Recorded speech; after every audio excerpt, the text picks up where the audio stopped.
Հետաքրքիր է, չէ՞։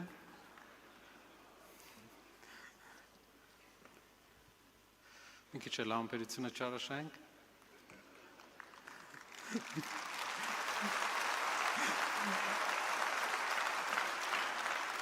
Սիրելի հայրենակիցներ, ուժեղ Հայաստանին առաջին հերթին պետք է ուժեղ առաջնորդություն։ Նոր առաջնորդ կառավարչի հմտություններով, նոր, բայց մեծ փորձ ունեցող առաջնորդ։ Մեր առաջնորդը ծնվել է Հայաստանում, մեծացել է գյուղում, ուսուցիչների ընտանիքում։ Նա գալիս է ժողովրդից, կյանքում ու բիզնեսում հաջողության հասնելուց հետո երբեք չի մոռացել որտեղից է եկել։ Նա ունի լավագույն միջազգային կապերը Հայաստանի համար եւ դրանք կօգտագործի իշահ մեր երկրի։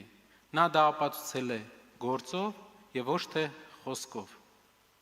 Նա աջակցել է հիվանդանոցների, կրթական հաստատությունների երկարացումը, մանկապարտեզների կառուցման, մշակույթի զարգացման,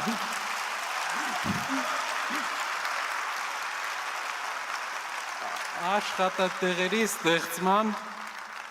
ծրագրի եւ օգնել բազմաթիվ ընտանիքների։ Այսօր մենք ներկայացնում ենք նոր այլընտրանք տնտեսության մեջ, այլընտրանք անվտանգության մեջ, այլընտրանք ուժեղ խաղաղության համար, այլընտրանք հայ ժողովրդի հույսի համար։ Իսկ հիմա օրվա սպասված լուրին անցնեմ։ Ով է լինելու մեր վարչապետի թեկնածուն։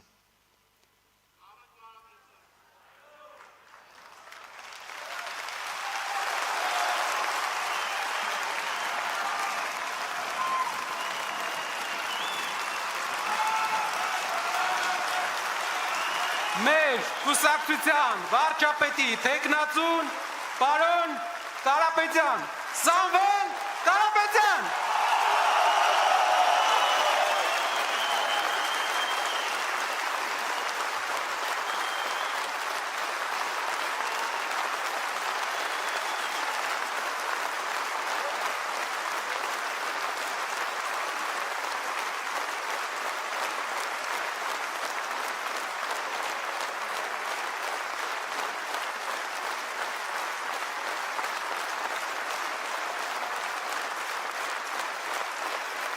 Պատմեմ ինչպես է դա լինելու, ժողովուրդ ջան, պատմեմ, ուրեմն մեր սահմանադրությունը ունի 148 հոդված, ինչ է ասում 148 հոդվածը, նա սահմանում է, թե ով պետք է լինի մեր երկրի վարչապետը, իսկ ինչպես է փոփոխվում, որոշվում 148 հոդվածը, փոփոխվում է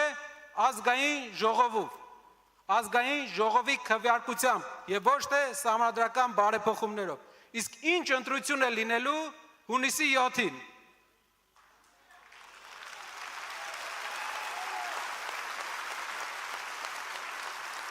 Որպեսզի վստահ լինեք սահմանադրականության, օրինականության մեջ մեր առաջարկի, կուզենայի, խնդրեի, լսեք Հայաստանում հայտնի սահմանադրագետների կարծիքը այս որոշման հետ կապված։ Խնդրեմ։ Հայաստանի Հանրապետության սահմանադրությամբ նախատեսված են փոփոխությունների 3 ռեժիմներ, նախ գոյություն ունեն անփոփոխելի հոդվածներ, կան գլուխներ եւ հոդվածներ, որոնք կարող են փոփոխվել բացառապես հանրաքվեի միջոցով եւ երրորդը փոփոխություններ, որոնք կարող են կատարվել օրենսդիր մարմնի ազգային ժողովի կողմից։ Սահմանադրության 148-րդ հոդվածը կարգավորում է կառավարության անդամի ներկայացվող պահանջները։ Սահմանադրության 148-րդ հոդվածը անփոփոխելի հոդված չէ, ավելին չի պահանջվում դրա փոփոխության համար հանրաքվե,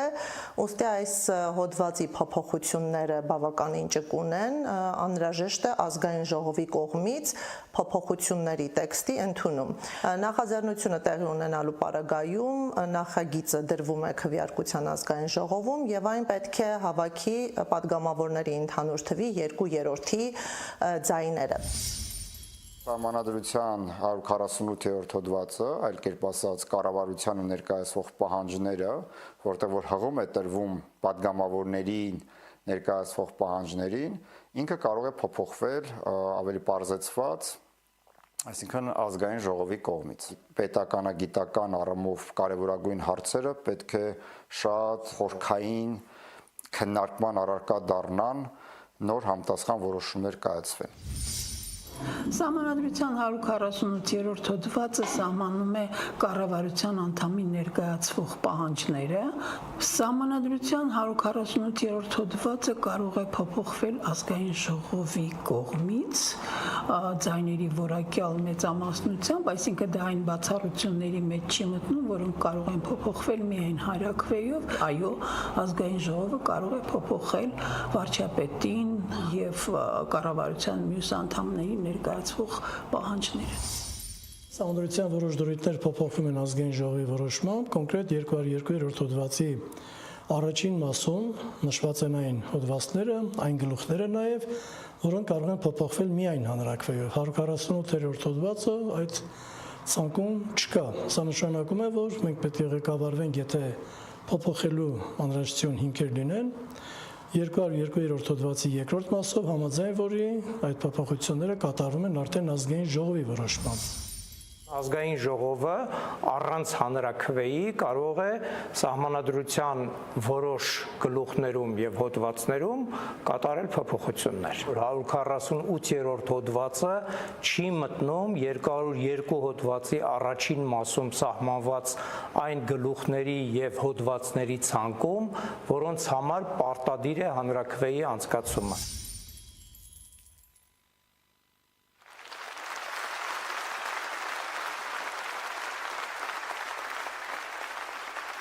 Մեր երկրի հայտնի սահմանադրագետներն են ասում, իրենցից շատերը մասնակցել են սահմանադրության ստեղծմանը։ Եվ մեր ծրագիրը հետևյալն է. ընտրություններից 20 օր անց ազգային ժողովի առաջին նիստին անմիջապես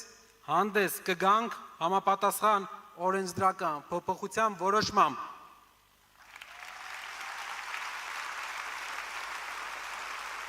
Ժողովրդի վստահությամբ եւ ազգային ժողովի մանդատով, որ թույլ տանք միայն մեկ Հայաստանի քաղաքացիություն ունեցող ցանկացած անձի դառնալ Հայաստանի վարչապետ։ Այդ ժամանակ Սամվել Կարապետյանը կլինի միայն Հայաստանի Հանրապետության քաղաքացի։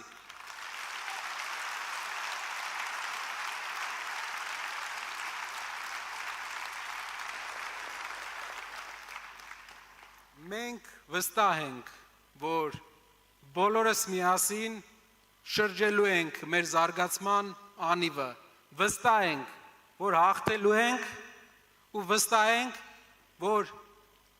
կառուցելու ենք այն Հայաստանը, որի համար բոլորս պայքարում ենք։ Եվ հիմա մենք անում ենք պատմության մեջ չտեսնված մի բան։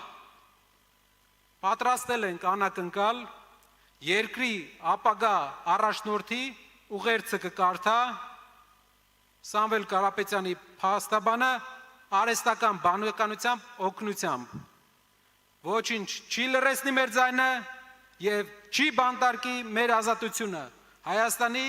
հաջորդ առաջնորդը։ Խնդրեմ։ Սիրելի հայրենակիցներ, գործընկերներ եւ համախոհ